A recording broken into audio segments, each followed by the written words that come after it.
Most recent wars have gone down as unprovoked, as a way to cement the good guy, bad guy narrative. This is nothing unusual, and the German invasion of Poland is perhaps the prime example. In almost every case, a war is never unprovoked. There is always something else going on. One war, however, that breaks that trend is the Italian invasion of Greece in 1940. This was, essentially, as close as one can get to an absolutely unprovoked war, an unjust war of aggression. Even now, people are bemused at Mussolini's decision to go into Greece. Some modern Mussolini apologists will roll out some cope about the war being a preemptive strike, as Greece was planning to join the Allies. Hitler, too, even parroted this at the time to cover his friend's tracks. The reality is, however, that Hitler and even most Italians were aghast at Mussolini's insane decision to invade Greece on the flimsiest of pretexts, in some of the worst terrain, right before the worst possible weather to wage war in began. Besides the bizarre reasoning, what actually happened? How did the Greeks manage to hold off the Italians so easily, month after month, in those snowy Albanian mountains?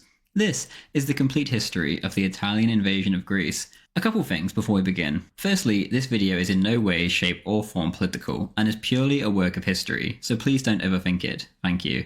Secondly, a huge thank you to all my Patreon, Subscribestar and YouTube members who make these videos possible. Without your kind support, I simply would not be able to make these videos for a living, and I cannot possibly thank you enough. So, if you do want to support the channel, join our Discord or our weekly Paradox games, then please do consider signing up in one of the links in the description. Thank you. On the night of the 14th to 15th of August 1940, the light cruiser, Ellie, of the Royal Hellenic Navy, was on its way towards the small island of Tinos. In 1823, a farmer had dug up an old icon of the Virgin Mary on the island, and ever since, thousands of pilgrims had set sail there to revere the icon on the 15th of August. 40 of the crew on board the Ellie had been detailed to help carry the supposedly miracle-working icon in a solemn procession around the town. As the ship approached the island, candles were visible in the distance as the day's first worshippers made their way to the church. At 8:25 AM, once the ship was in port, someone suddenly screamed, quote, "Incoming torpedo from starboard," end quote. An explosion then rocked the Ellie, which was nearly blown out of the water. The oil and fuel tanks then went up too. A number of men were killed and almost 24 were injured. This was not the first random attack as well. A month before, the Orion had been bombed, and it was a miracle that no one had been hurt. The Italians had claimed this was nothing to do with them, and the Greeks, eager to keep the tension toned down, didn't pursue things much further. This time, however, the attacker was beyond doubt, and fragments of the torpedoes clearly showed them to be Italian. Safe to say, the Greeks weren't best pleased about being attacked unprovoked during a religious procession. Tension went through the roof, no matter how hard the government tried to keep a wrap on things. The last thing they wanted was a war with Italy. Yanis Metaxas, the Greek Prime Minister, made no secret of his preference for Great Britain, and he was no fan of Mussolini, whom he considered a theatrical windbag. After the attack, Winston Churchill sent him a message in which he cited Greek valour in the ancient battles of Marathon, Thermopylae, and Salamis, urging the Greeks to join the war and go on to commit similar acts of heroism. Metaxas, however, was not that stupid. He didn't bite. The army, however, was called up on a trial mobilisation. The results looked good. He wrote in his diary, quote, "The machine is running exceptionally well," end quote. War was seen as somewhat inevitable at this point, but Metaxas trusted in Hitler, whom he thought highly of, to restrain Mussolini from going on a mad jaunt into the Balkans. The meeting between Duce and Führer at the Brenner Pass in October, however, was extremely cordial, which was, for the Greeks, very worrying. As for Mussolini himself, he had been hot and cold on Greece for years. Seemingly, day by day, his opinion would change. Sometimes he believed that he could drag Greece into his orbit as a kind of satellite state, and on other occasions, he desired to conquer it simply because it was there. Nicholas Farrell writes of the bewildering decision-making process in his biography of the Duce, quote, "It is by no means entirely clear why Mussolini wanted to invade Greece, except that, like Everest, it was there. He had never coveted it, as he had French and British possessions in relation to which, at least, it could be said he had some sort of moral claim. Strategically, Malta, dominating the Sicilian Channel, was much more important and much easier to seize. In June, the British had been amazed when he did not seize Malta immediately. Certainly, Mussolini had never said that he wanted Greece to be Italian, though he always had his eye on one or two Greek islands such as Corfu. Nor was Greece the enemy for ideological reasons. It was a semi-fascist state whose prime minister, General Yanis Metaxas, had introduced the Roman salute, which he called the Greek salute. The Greek king, George II, however, was pro-British, and the British were keen to establish naval and air bases in Greece so as to threaten Italy. But the real reason for the invasion was that Mussolini's parallel strategy required it. He needed an enemy he could defeat on his own, so that he could go to the peace table armed with a victory." End quote. Once the word was given, Chief of the General Staff Marshal Badoglio, as well as almost everyone else in the Italian High Command, was disgusted. Badoglio remarked, quote, "He's mad. Now he wants Greece as well." End quote. The original date given was the 1st of September, the first anniversary since the Second World War began. This was given with almost no warning. Inevitably, the date was delayed, firstly to the 1st of October, and then again to the 20th. The event that actually caused Mussolini to stop flip-flopping on whether or not to invade was nothing the Greeks did, but actually something Hitler did. When it had come to North Africa, the Duce only finally attacked when German troops were on their way, as he wanted the glory for himself. Now Hitler had occupied the Romanian oil fields, and the Duce's old inferiority complex came into play once more. If Hitler could have Romania, then he could have Greece. That was all it took. He exclaimed, quote, "I'll pay Hitler back in his own coin. He'll learn from the newspapers that I've occupied Greece." End quote. John Carr writes in his book The Defense and Fall of Greece regarding the meeting to plan the invasion on the 24th of October, quote, "Ciano promised to fabricate a border incident on the 24th of October to serve as an excuse for an invasion. Visconti Prasca said 5 or 6 divisions would be in Athens within days and even reach Thessaloniki in the north. Badoglio roused himself to object that the 9 divisions now poised to attack would be nowhere near enough to occupy all Greece. He was ignored. Fascist salutes were raised, boot heels clicked, and the meeting broke up." End quote. The entire thing was barely even planned. The Italians were just supposed to march into Greece with ease and expected the entire nation to collapse before them. The entire plan, if you could call it that, relied on Greece falling within mere days. If that didn't happen, then there was simply no contingency plan. As the Duce said on the 25th of October, quote, "Attack with maximum decisiveness and violence. The success of the action depends above all on its speed." End quote. The Greeks, meanwhile, knew exactly what was going on. Security in Rome was atrocious, non-existent even, and so the Greek embassy simply sent word back to Athens with no problem. Each day, Metaxas would write in his diary, "No Italian attack today," and the next day, "No attack today either," until eventually the inevitable attack did come. On the 25th, the supposed incident to justify the war took place. Firstly, an unmarked plane flew over Albanian territory and dropped leaflets which exhorted the locals to join the Greeks and British against their Italian masters. This was then shown as proof of Allied treachery. The second part of the plan was to detonate some bombs in the Italian authorities' premises in Sarand, Albania, then renamed Port Eda after Mussolini's daughter. 6 of the assailants were reported captured, and 2 Albanian accomplices were reported killed and 3 others wounded. The consensus now is that a group of hapless Albanians were dressed up in Greek uniforms and then shot to provide the cover story. Athens, of course, immediately disavowed this terrorist act and said it was nothing to do with them, and that they were happy to join the Italians for an on-the-spot investigation, which the Italians, of course, rejected. At about 2:45 a.m. on the 28th of October, Emanuele Grassi, the Italian ambassador, pulled up to the 2-story house in which Metaxas lived. He was ushered inside, where the unwell Metaxas met him in his dressing gown, decorated with little white flowers and slippers. When Metaxas spotted that it was the Italians, he surely knew what was coming. The 2 men spoke extremely cordially in French, but Grassi handed Metaxas a sheet of paper which was far less cordial. The paper accused Greece of having violated its neutrality by being partial to the British. The letter went on to list off these non-existent instances of neutrality violation, including a non-existent threat to Albania. The demands were then laid out. Metaxas was ordered to let the Italians march in unopposed and occupy key areas of his nation. The demand ended by stating that Metaxas had 3 hours in which to agree to these terms. The old man, with by now slightly trembling hands, looked up at Grassi and said in French, quote, "Well then, it's war," end quote. Grassi, who felt almost bad for Metaxas and was extremely uncomfortable, was asked what these supposed strategic points were in Greece that Mussolini wanted to occupy. Grassi could only reply that he did not know. They simply didn't exist.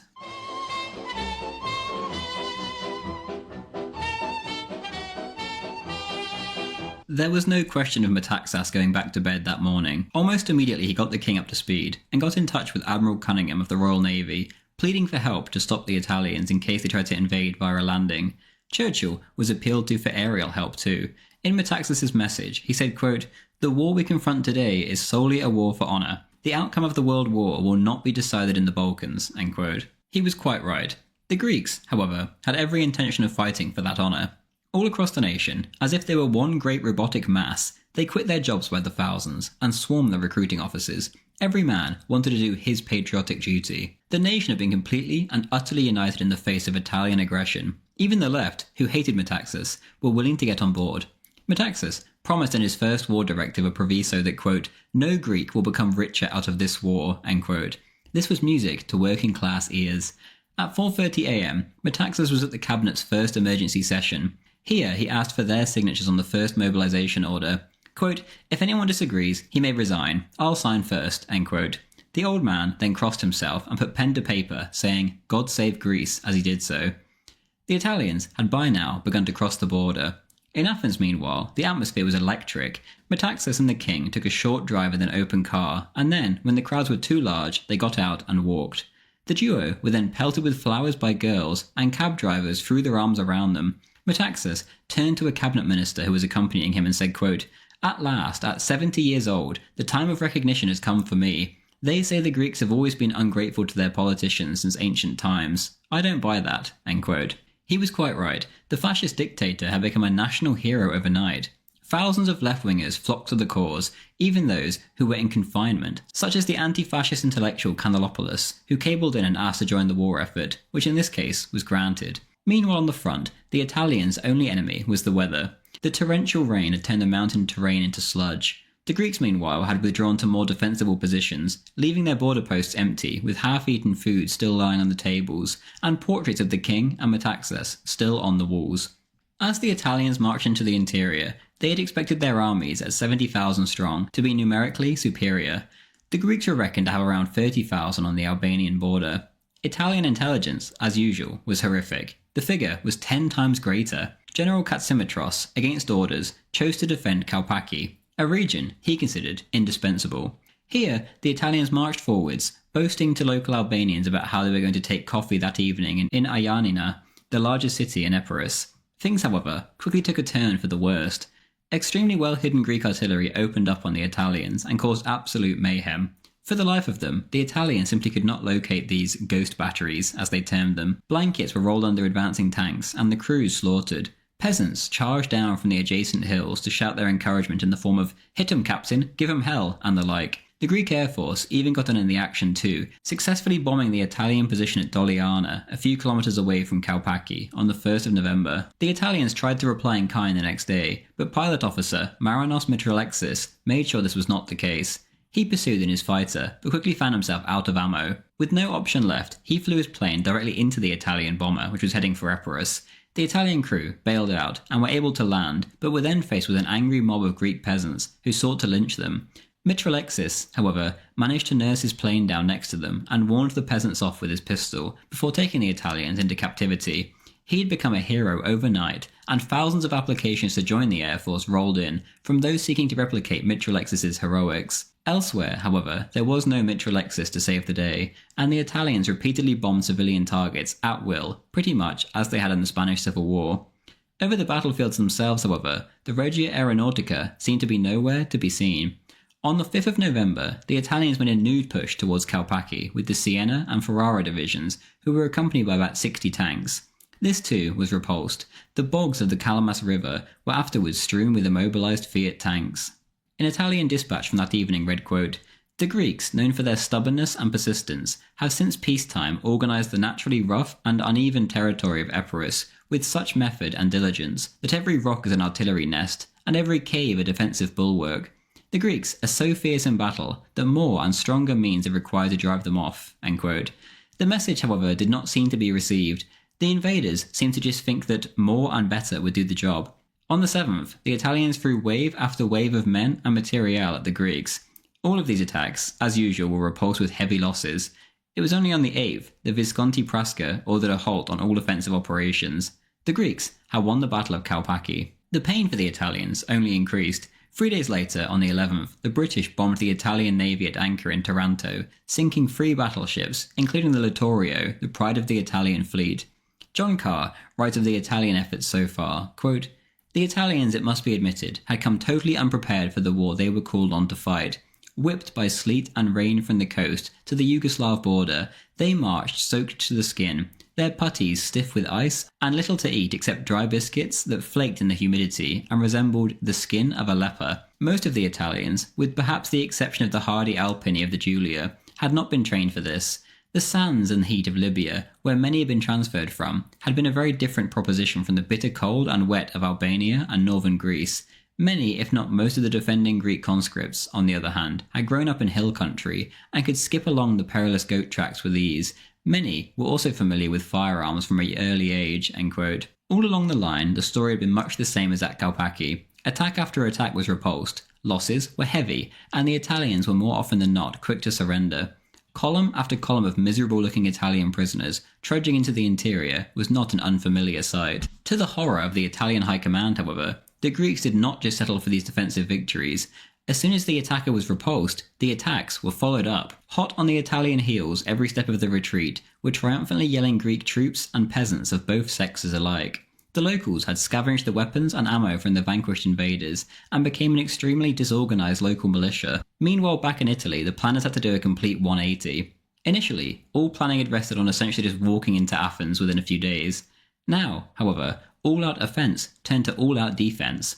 Visconti Prasca was relieved from supreme command of the Greek front, and Ubaldo Sodou took his place. Later, on the 4th of December, Badoglio was sacked as chief of the general staff and replaced by Ugo Cavallero. Before all this, of course, Mussolini's excuse to go in had been that the Greeks were supposedly colluding with the British. Now that the Italians had gone in, however, this had actually come to pass. The RAF was already in Greece by early November, and for Hitler especially this was an absolute nightmare.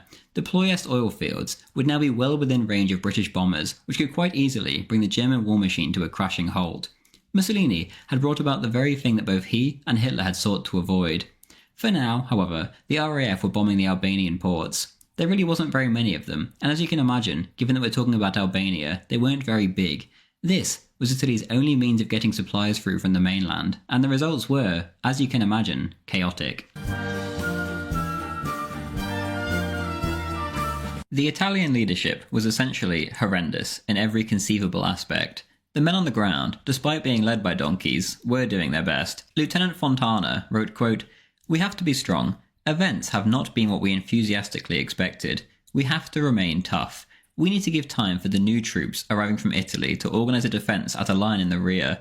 Winter is nearly here. There are no roads. The ports are inadequate. The rain has been tormenting us for a month. Yet, we are contesting the enemy's territory, millimetre by millimetre. He will pay dearly for his audacity." End quote. This was a rare case of fortitude, however. By now, demoralisation was rampant, and there was beginning to be a real fear that Albania itself would be completely overrun by the Greeks. On the 14th of November, General Papagos gave the order for his Greeks to advance all along the line, and indeed, many had already crossed into Albania. Morale was high, and of course, time was of the essence. Winter was coming, and the Germans, at some point, would surely be forced to bail out their Italian allies. For the time being, however, the first objective was the Davoli Valley that winds between the masses of Mount Ivan in the east and Mount Morava to the west. By the evening of the 15th, most of Morava, overlooking the valley, was in Greek hands. On the 17th, a private, Nicolaou, witnessed the by now typical picture of Italian prisoners streaming into the Greek interior. Quote, "I was moved more than I've ever been in my life. They were barefoot, naked, or with disgusting torn clothes, unshaven, and in a lamentable state." End quote. John Carr writes, quote, "An unexpected logistical problem for the Greeks was what to do with the flood of Italian prisoners. Shiploads of them were sent from the ports of Epirus round to Athens, where they disembarked and were forced to march to the prisoner of war quarters. Few onlookers were inclined to jeer. The Italians, they found, were pretty much like themselves, of similar appearance and character, easy to get on with and sharing the same love of good wine and song. Reports from the Greeks at the front had spoken of well-behaved prisoners, many of them frankly relieved to be out of a war they had never believed in from the outset, and willing to cooperate with their captors as long as it could get them back home." End quote. On the 21st, all of Mount Morava was occupied, and the next day Mount Ivan fell too. The key objectives had been achieved, and the road to the town of Kos was now opening up. That same evening, the Italians abandoned the town. The Greeks simply marched in and took it the next day. Morale, as one can imagine, was about as high as it could get. By now, the Greek mobilization had finally been completed too. Things were looking extremely promising. Winter had, however, begun to seep in, As the Greeks marched on their new objectives, they and their opponents alike would have their vision impaired by fog and low-lying clouds.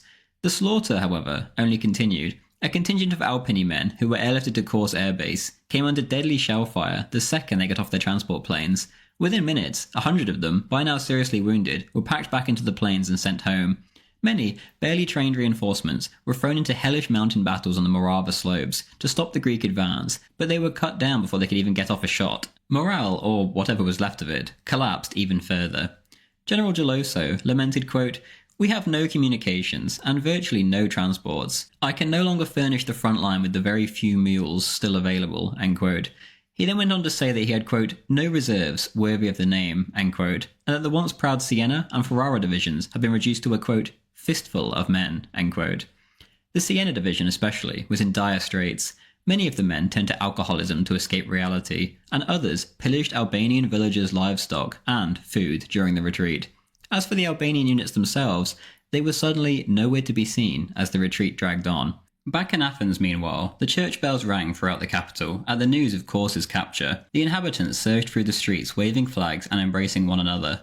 Any Brit, Aussie or Kiwi spotted in uniform, too, was smothered in hugs. A crowd had formed under the Grand Bretagne Hotel, where Metaxas was staying, and they begged for him to come to his window. The Prime Minister, however, had to wait for the Kos news to be confirmed. When it was, though, out he came, smiling ear to ear. So overcome with emotion was he that he was barely able to utter, quote, "My dear people, Kos has been taken," end quote. Kos was, of course, located in northern Epirus, a region of Albania which was filled with many ethnic Greeks, that was, in Greek eyes, ripped from the motherland. King George came out to address his people, too, in the wake of this great day for the nation. Quote, "The importance of the material factor has been much bruited these days. Without in the least underestimating it, we believe in the overwhelming power of the moral factor. Whatever and however many the phases of this great struggle which the Greek nation is engaged in, and however many trials it is yet to face, there is one fact that cannot be doubted: the final and permanent triumph of justice and honour," end quote. Ursica, Pogradec, and other towns had now since fallen. Gjirokastra joined the collection. With the first troops to enter the city was Prince Peter and Michael Gambia Parry, the head of the British military mission. Prince Peter was on edge. The city had, after all, just fallen. There would surely be snipers everywhere. Gambia Parry, however, had no such concerns. He simply walked to the nearest cafe, sat down and ordered a coffee and cognac.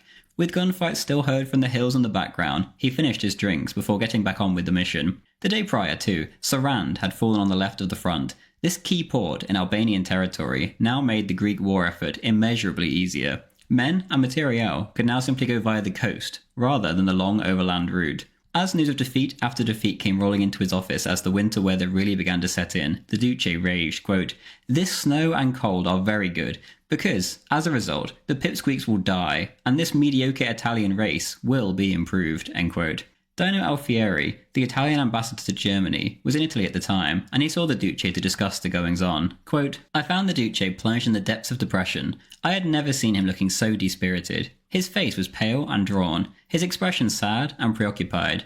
His dejected look was increasing by his wearing a shirt with a grotesquely big turned-down collar, and by his not having shaved for at least 2 days.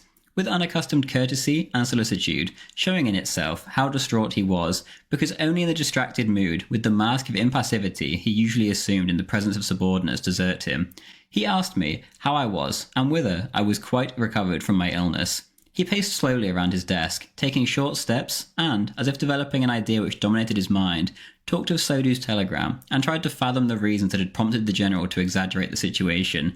He kept passing his right hand nervously across his chin and face, turning now to Ciano, now to me, as though seeking approval or support for his theories, and justification for his hopes," end quote. The Duce continued to blame most Italians, rather than himself, for any setbacks too. Hibbert writes in his biography of the Duce, quote, "While Sodu's telegrams maintained their gloomy note, prompting Mussolini to observe that he would in future form an army from the inhabitants of the Po Valley and central Italy, leaving the rest of the nation to make arms for the warrior aristocracy," end quote. Reinforcements were by now pouring into Greece to halt this great retreat. This, however, was poorly organised. By the time most men disembarked at an Albanian port, they had been deprived of a hot meal for days, which alone had left them demoralised and angry. Things got worse in the ports themselves, as no matter where they went, all they heard was their comrades spreading utter gloom about the situation wherever they went. The Italian army was morally broken, with seemingly no light at the end of the tunnel. The Germans, as usual, seemed to be the only solution. What form this would take, however, was confused. Hitler was receiving two different messages. The ambassador was begging for outright military help, whilst the man he sent on a fact-finding mission to Albania came back with the unequivocal message from the Italian generals that absolutely no German troops were needed or wanted. At times, some of the Italian top brass would entertain the idea of a German-led armistice, but ultimately their pride got in the way of this idea. The Greek offensive, though, was slowing down. The weather alone was able to halt the onrush, no matter how overcome with national pride the advancing Greeks were. Major General Sturgiopoulos reported in mid-December, quote, "In all my military career, including a campaign in Russia in 1918, I believe that never has our army been so sorely tired," end quote. Carr writes, quote, "It was not uncommon for a battalion of, say, 800 men to lose 2/3 to frostbite. In some cases, companies were down to 20 or so effectives. There were numberless cases of soldiers getting lost from their units and wandering alone, perhaps wounded in the snowy wastes until they died somewhere of cold and hunger. Or, if they were lucky, were discovered by a patrol or a supply train, sitting on a rock and sobbing from fear and pain. And perhaps, if he was the thinking type, wondering what had happened to the patriotic enthusiasm with which he had marched off to war just a few weeks before," end quote. The last major town to fall was Himar on the 22nd of December. Fighting was fierce, and the weather, obviously, atrocious. After 2 days of relentless attacks, which culminated in hand-to-hand bayonet combat, the town was taken. Northeast of Hamar, the small town of Kush, which after a surprise bayonet attack was quickly seized. On the outskirts of the town, the 141 Blackshirt Battalion became surrounded and was given an ultimatum. Lieutenant Tsakalotos wrote to them, quote, "Your resistance is futile. Your regiment has been decimated, captured and broken. You must present yourselves to a major who has orders to receive you kindly," end quote. The battalion contemplated their options and came to the realization that they had no choice. The unit, with 29 officers and 677 men, gave themselves up and were marched off into captivity. Meanwhile, back in Athens, Metaxas had not let these endless victories get to his head. He jotted down in his diary, quote, "I don't really see a way out," end quote. He quite realised his nation's limitations and knew he could not just vaguely advance into Albania forever, especially during the winter. He was a military scholar himself and would have been well aware of the futility of such an endeavour. Such a thing was impossible to even attempt now anyway. After Hemar, the front had, quite literally, frozen, much like the oil in both sides' airplanes. Air operations, for the most part, were limited. On Christmas Day, though, for some reason, the Italians decided to bomb civilians in Corfu, right after the RAF had dropped Christmas toys and sweets. Metaxas scribbled in his diary that night, quote, "The bastards," end quote.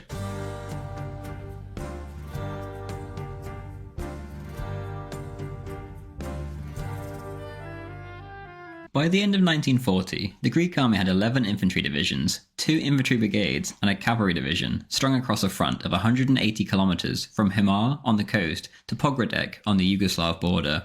The offensive had been extremely impressive and defied all expectations. The world media had been as overconfident in Greek collapse as the Italians themselves had been.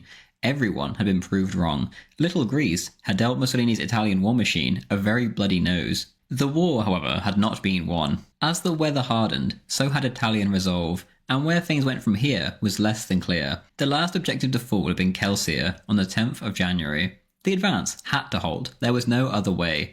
This did, however, have its problems. Prince Paul correctly predicted, quote, "We Greeks, admittedly, are wonderful when we attack, advancing heroically, without thinking for a second of the dangers. While we are going forwards, we have exceptionally high morale. But when we stop and are obliged to remain in a defensive position, then it's another story. The Greek soldier is too restless to stay in the same place, and is soon disheartened unless he is given constant stimulus of movement and success. He needs to feel that he is sweeping all ahead of him all the time," end quote. To the British, the Greeks would claim that the advance was only slowing, not halting. They knew, as well as the British, however, that this was not true. Regardless, their next target was to be Vlore. If this key port fell, then the Italian situation would become essentially untenable. Mussolini, meanwhile, was urging aggressive action. All that seemed to matter to him was his nation's shattered prestige, rather than any kind of tangible objective. Quote, "This action must be begun and conducted with extreme energy and must eliminate every motive for the world's speculation on Italian military prestige," end quote. On another occasion in January, Mussolini would simply scream at General Cavallero's deputy chief of staff, quote, Bartiromo, there's only one way. Attack, attack, I've been telling you this for 2 weeks, end quote. A day after this, Duce and Führer would meet at the Obersalzberg, and Mussolini demanded that the entire trip be a no-fuss affair with no photographs. The Führer did not mention his upcoming plans to attack Russia, so little did he now trust the Duce. In terms of Greece, Hitler offered divisions to come and fix the mess, but Mussolini's pride got in the way and he refused, making up an excuse about there not being enough port space.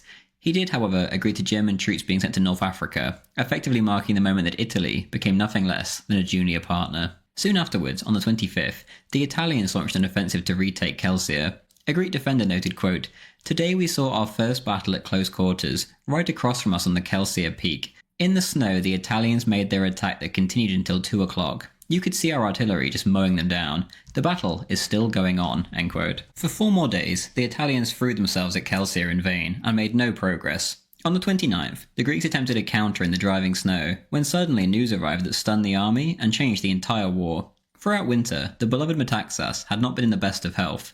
His diary in January especially was full of negativity regarding Churchill's demands to send troops and open up a real new front in the Balkans, and a potential German intervention. The two issues were linked anyway. If the British jumped in too heavily, then the Germans would come down even heavier. On the 4th, Metaxas despaired, quote, "From the British abandonment, from the German aggression, how can I describe all the examples of love and devotion? But I'm not exalting myself. I remain humble, and the only great one is God, and in Greece, her people," end quote. He was caught in 2 minds when it came to capitulating to Churchill. On the 15th in his diary he lamented, quote, "Dead tired, I've done my duty. A thought occurs to me. If we maybe brought even a small force to Thessaloniki, would we draw the Balkans with us? Would we? We would not, because everyone knows England's weakness. But should we not try it anyway? A terrible dilemma, but what can I do? The Germans, even if they are quiet now, will start again in the spring. Let's wait. If the British had even 5 divisions available with ample mechanical equipment, but they have nothing," end quote. On the 18th, he decided to stick to his guns and fired off a letter to the British government. He would stand up against Churchill. Quote, "We are resolved to meet, in every way, at whatever sacrifice, any German attack, but in no way do we intend to provoke it. Unless Great Britain could supply us the required aid in Macedonia, the pre-offered aid is completely inadequate, especially in the total absence of infantry. This force would amount to a provocation that would entail an immediate German attack against us," end quote. The letter ended in the utmost sincerity, quote, "We will do our duty to the end. It is up to the British government now to take into account our suggestions, which come from devoted and faithful friends," end quote. That very same day, Metaxas came down ill with what appeared to be a sore throat. He refused to go home against doctor's orders and worked until 3 p.m, drafting the note to the British government. The next week was then spent at home trying to recuperate. This throat infection, or so he thought, however, turned into an abscess that aggravated an old kidney condition caused by a bad tooth. The kidneys were then knocked out, and septicemia set in. Metaxas then slipped into a coma. On the 29th of January, the dying man murmured, quote, "My hopes rest with the Greeks," end quote, and then he slipped away and died at dawn. In 1943, King Boris of Bulgaria, soon to be Greece's adversary, was struck down with an identical mysterious disease. Hitler, deeply fearing for his friend's health, sent German physician Dr. Seitz to go and see him. By the time he got there, however, the king was dying. The Reich's finest doctor was then dispatched personally by the Führer, Professor Hans Eppinger. Soon enough, the famous neurologist, Professor Maximilian de Krinis, was flown in to join him. With all of this combined expertise, the best the world could offer, however, there was nothing that could be done. Eppinger noticed that the corpse's lower extremities had turned black, a phenomenon he had only ever seen once before in his life. With Ioannis Metaxas, he, alongside Hitler, many Greeks at the time, and later Greek nationalists amongst others, were all absolutely 100% certain that both cases were the result of an exotic snake poison. The characteristic Balkan death, as Eppinger put it. The finger, quite logically, was and is pointed directly at the British, or, more fittingly, at Winston Churchill specifically. On the very day of Metaxas' funeral, the British stepped up their demands to intervene fully in Greece. By the end of February, they partially got their way. On the 30th of January, a Corporal Nicolaou wrote that he had heard a rumour that Metaxas had died. Quote, "I don't know how true it is, but it has really had a big effect on the army's morale," end quote. Greece had lost her greatest asset. The nation's rallying point was gone in a flash. The effect this had on every single soldier no matter where they were was, as you can imagine, awful. The war, however, had to somehow go on. In mid-February, the front was very much still snowed in Albania. The fear of German intervention via Bulgaria grew and grew, and troops were slowly moved over to cover that front as well. The fear was quite understandable. The Germans were in fact obviously about to intervene. Mussolini had given up his pride. R.J.B. Bosworth writes in his biography of the Duce, quote, Mussolini too was beset by psychological crisis, telling Cavallero that, given our tragic situation, the only thing left to do is to place everything in Hitler's hands, because we are incapable of doing anything. His colleagues noted his pallor and his insomnia. Here was a war leader whose aging physique was collapsing under the weight of office and the evidence of failure. By 1941, Mussolini, like both fascism and Italy the Great Power, was fading out of existence in a process which might henceforth have moments of pause but would never be recovered. End quote. At dawn on the 1st of March, the news broke that the Germans had marched into Bulgaria and begun heading south towards the Greek border. Churchill and Eden, meanwhile, had been off kicking up a hornet's nest and essentially begging Turkey to join in to open up this new Balkan front. It's no wonder the Germans were eager to beat them to the punch. The Turks obviously weren't interested. Eden, for some reason, was perplexed by this. The British stooped so low as to even consider accepting Turkish demands for control of Thessaloniki, territory in the Dodecanese, and even Albania. Thankfully for Greece, wiser heads in Whitehall prevented this incomprehensible betrayal. Mussolini, meanwhile, decided to act at the same time as the Germans. In North Africa, he'd only attacked just as the Germans were about to send men to assist. Now he was about to do the same thing, and this time the odds would be more in his favour with the Greek forces split. This offensive was hyped up to no end. The Duce said, quote, think of the Punic Wars.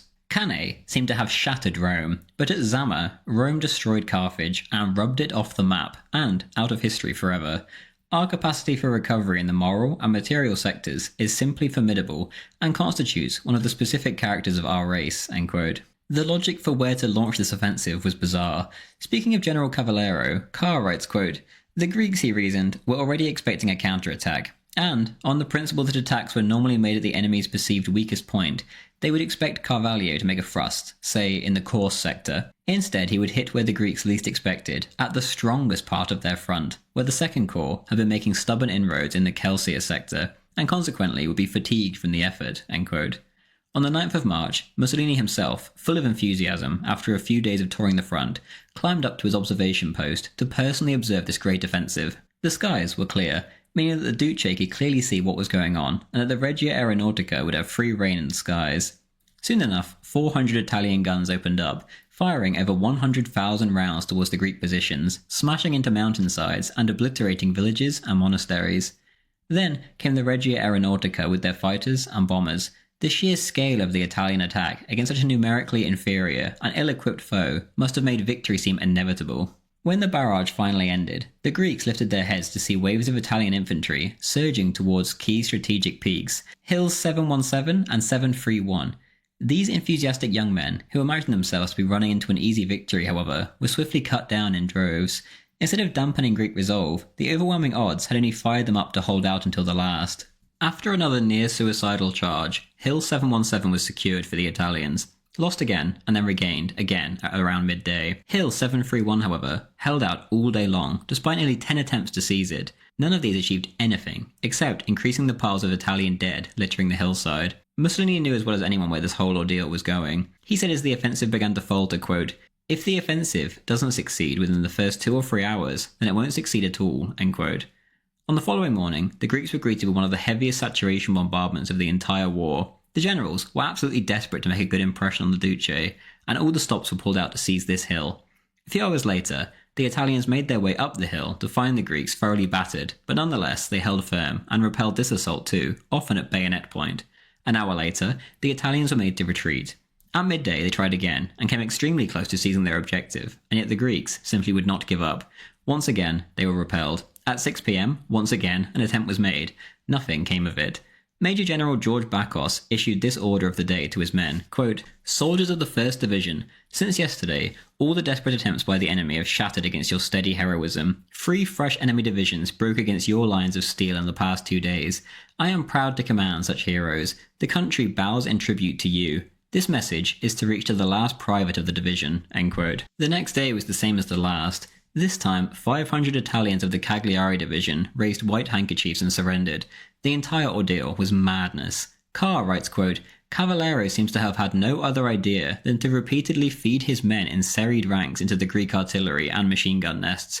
Even then, the men of the Cagliari and Puglia ran forward bravely, stiff with cold, tormented by lice and dysentery and frostbite, to fight for their country. There must have been some grumbling in the higher ranks, as Mussolini gave orders to Geloso. You must absolutely insist. You can't change the operational plan after 4 days. You have to attack tomorrow, because if the troops begin to put down roots in one place, they'll think the action is over. The Greeks must be under our fire day and night. The antidote to the mortar is celerity in movement.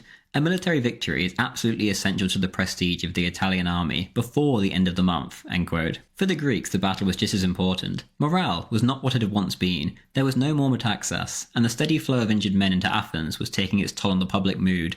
There were no longer celebrations, and no longer did the church bells ring when ethnic Greek towns were taken in Albania. If the Greeks were defeated here, it would be horrific for the nation's collective morale.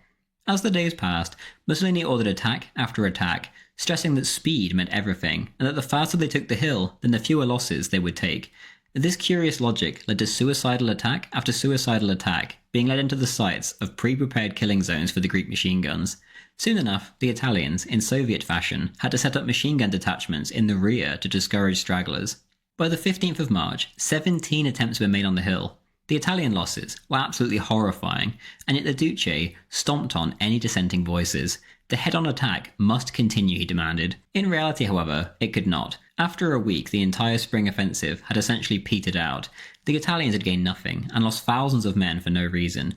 Mussolini refused to accept this reality, and demanded that the attack go on. For days, probing attacks took place until finally on the 19th, Cavallero ordered the 18th attack to take the hill, this time with the crack Siena division, and armoured units from the Centauro to back it up. Soon enough, as usual, all of the officers of the leading ranks were dead or captured, and most of the tanks in the rear had been blasted by Greek artillery and tumbled down the cliffs.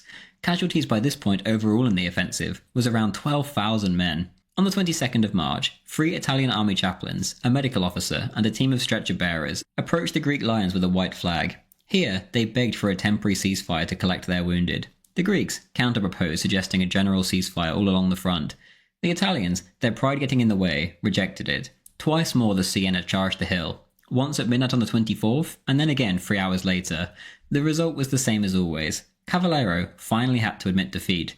Mussolini, meanwhile, flew back to Rome, absolutely disgusted with what he had seen. He raged of his generals, quote, "They have been deceiving me to this day. I profoundly despise them all," end quote.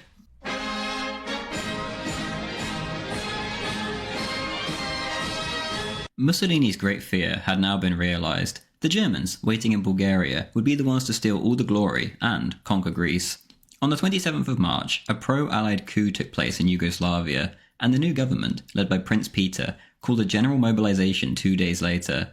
Hitler was absolutely perplexed. He had bent over backwards to please the Yugoslavs, and now they'd thrown themselves into the Allied camp and mobilized their army to boot. The Germans, however, were of course in a better position to act than the British. The Führer promised to erase Yugoslavia from the map, and almost immediately, the plans for Greece had been changed to include Yugoslavia, and the greatest blitzkrieg of the war was imminent. The Greeks, meanwhile, cheered, imagining that Yugoslavia would be a great buffer against German attack. The Yugoslav army, 800,000 strong, was quickly strung out along the entire frontier against their hostile neighbours in Germany, Hungary and Bulgaria. The Italians halted operations against the Greeks and manned the Yugoslav frontier in Albania and Italy itself. British, Greek and Yugoslav officers met and decided on a plan to crush Italian Albania once and for all from all sides. The Yugoslavs would hold off the Germans while simultaneously marching south into Albania towards the coast with the Greeks, where surely the Italians would be overrun rather rapidly. The plan was a good one. The German plan, however, was better. Before Allied planning could even really begin, Hitler set his plans in motion.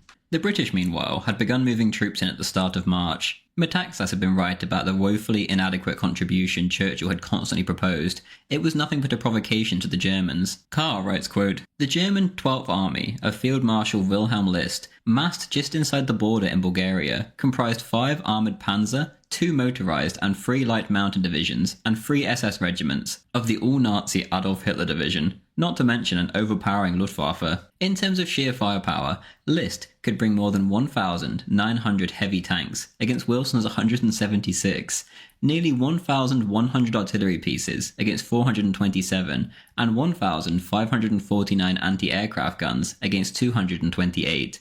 The Germans also had double the number of mortars compared to the Anglo-Greek force, backed up by some 1,000 Luftwaffe aircraft, including swarms of the feared Junkers Ju-87 dive bomber against the Elbiax 45.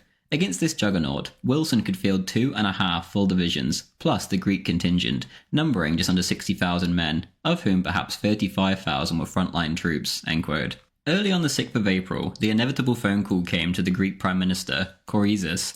Soon enough, the German ambassador arrived and read out a list of German grievances, the main one being that Greece had jumped into bed with Great Britain, and that Britain was planning to use Greece as a major base of operations against the Axis. The latter part was true, of course, but what choice did the Greeks have once Italy invaded for little to no reason? The Germans knew this too, and there was no personal ill will. The Greeks were just stuck between a rock and a hard place. The German note read that, quote, "The German forces do not come as enemies. By expelling the British invaders from Greece, they will provide a service to both the Greek people and the European community." End quote. The German logic wasn't entirely insane.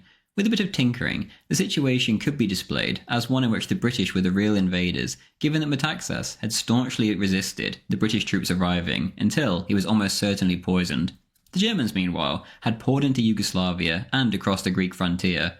The news from Yugoslavia was immediately not good. The entire army, rife with internal ethnic tension, was utterly demoralized.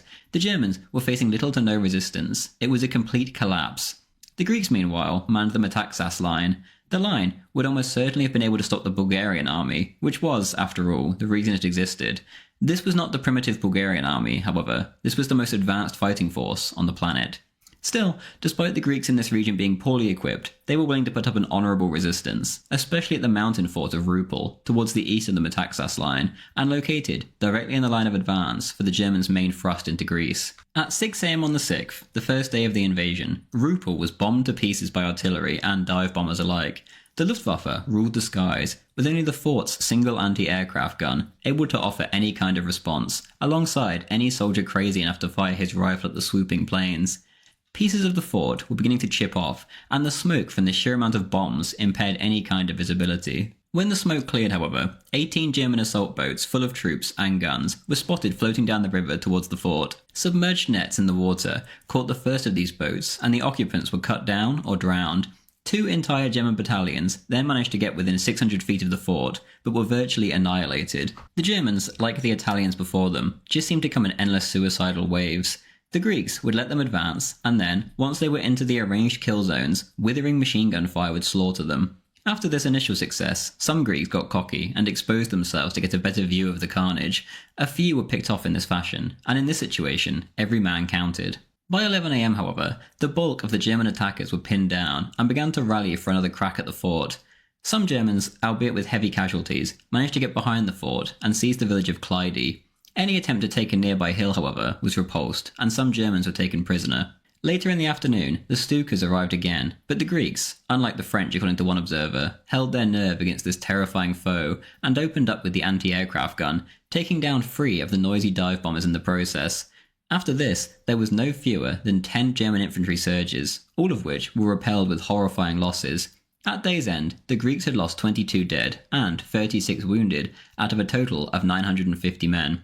The Germans, meanwhile, had lost 100 dead, and 24 more had been taken prisoner. The fort, however, was by now but an island. The village behind it, as noted, had been seized. The other forts in the east, meanwhile, had been outflanked. The Germans were pouring into Greece. The next day at Fort REUPLOAD began much the same way as the last, with heavy artillery and Stuka bombardments. Behind the mist then appeared German armoured personnel carriers. These, however, were stopped in their tracks once they appeared over the ridge. List writes, quote, "The Germans withdrew to the nearby height of Goliama, where supplies were parachuted to them. A Greek attempt to seize Goliama was partly successful.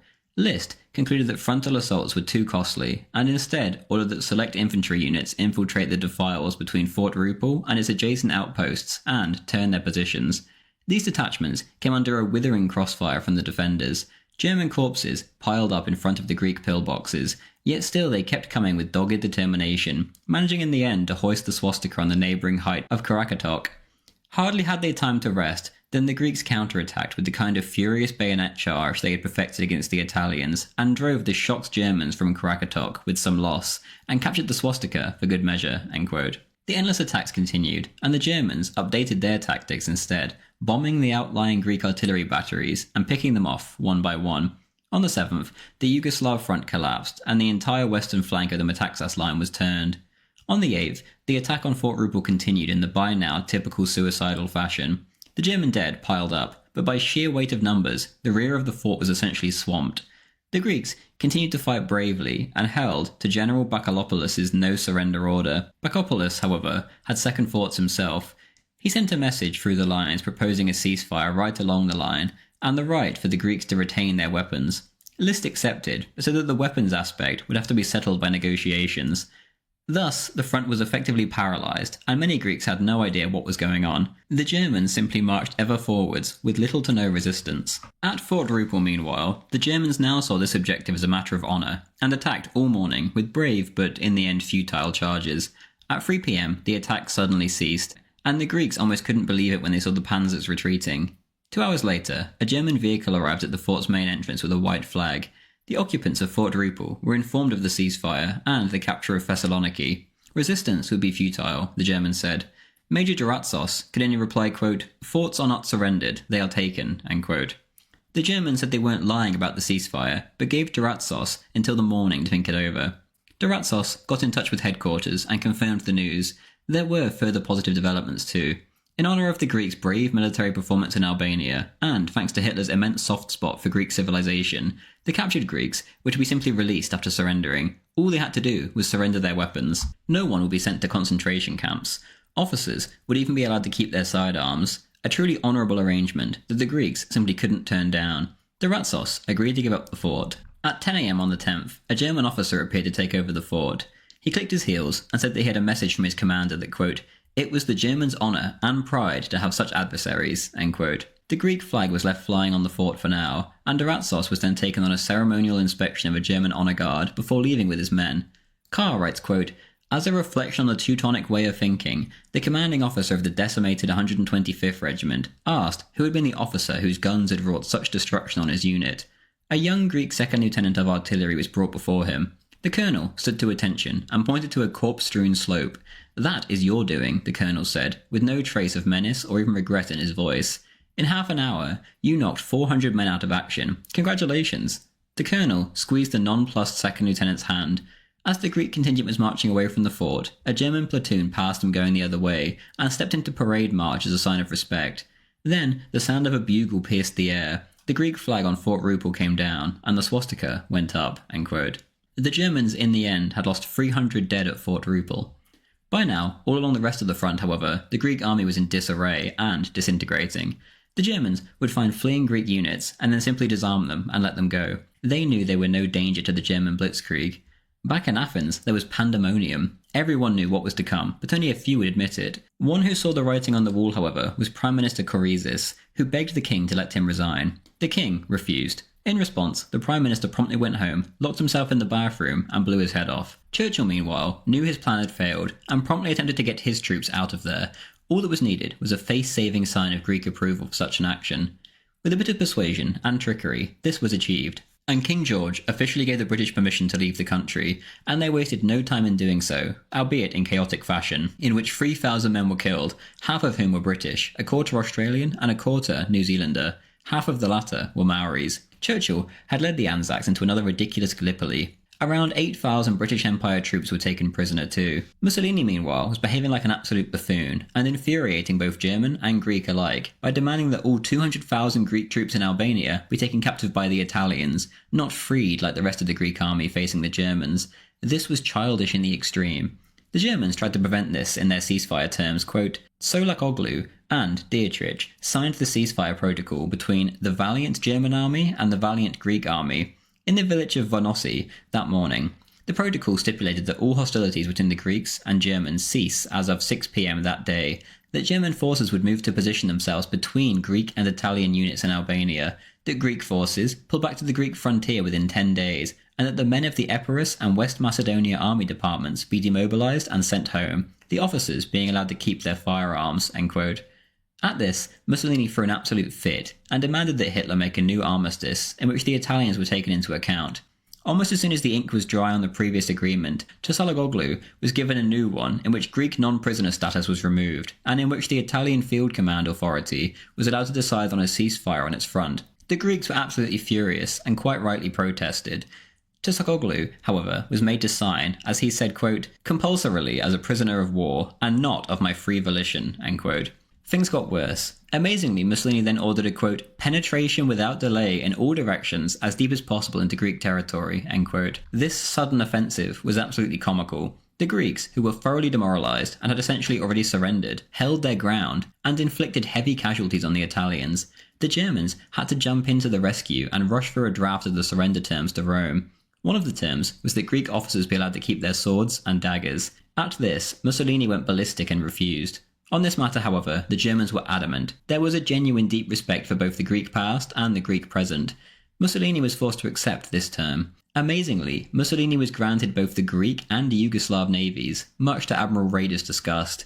Irving writes, quote, to the fury of both the OKV and the army, Hitler also bowed to Mussolini's demands that the Axis troops stage a ceremonial entry into Athens, with Italians and Germans side by side. The nearest Italians were still a week's march away from Athens, which did not make things easier. At Salonika, the surrender document was signed by all three parties on the afternoon of April the 23rd, after Mussolini had played his final trick on Hitler. The Führer had forbidden premature release of the surrender news, but at 10 a.m, the Italians had already suddenly broadcast it to the world, end quote. On the 27th of April, the first Germans marched into Athens. The war, of course, had been long over by then in reality. At 8:45 a.m, a guard detachment under Captain Jacobi walked towards the Parthenon, to where the Greek flag was fluttering on the eastern parapet of the Acropolis, overlooking the city centre. Jacobi approached a Greek guard named Constantine and ordered him to take down the Greek flag, so that it could be replaced with the swastika. Constantine refused. Jacobi then said the Germans would do it themselves, and so a German soldier then hauled down the Greek flag. Almost as soon as the German had done so, however, Constantine snatched the flag, wrapped himself in it, ran to the parapet, and leapt off the edge to his death, 60 metres below. On the spot where his body fell lays a monument in his honour. When all was said and done, the Germans had lost 1,420 men killed and 3,400 wounded. In the process, they had captured thousands of vehicles and plenty of invaluable equipment. Over the course of the war, the Greeks and Italians suffered similar casualties. The Greeks with around 13,500 killed and 42,500 wounded, and the Italians with almost 15,000 killed and just over 50,000 wounded. Hitler would announce on the 4th of May, quote, in the interests of historical justice, I am obliged to point out that of all the adversaries we had to confront, the Greek soldier fought with reckless courage and the highest disregard for death. He capitulated only when all further resistance proved impossible, and, hence, fruitless, end quote. Thank you very much for watching. I hope you enjoyed this video, and if you did then please do consider signing up to my Patreon, Subscribe Star, or as a YouTube member in one of the links below to support the channel. Even the $2 tier helps immensely. Thank you.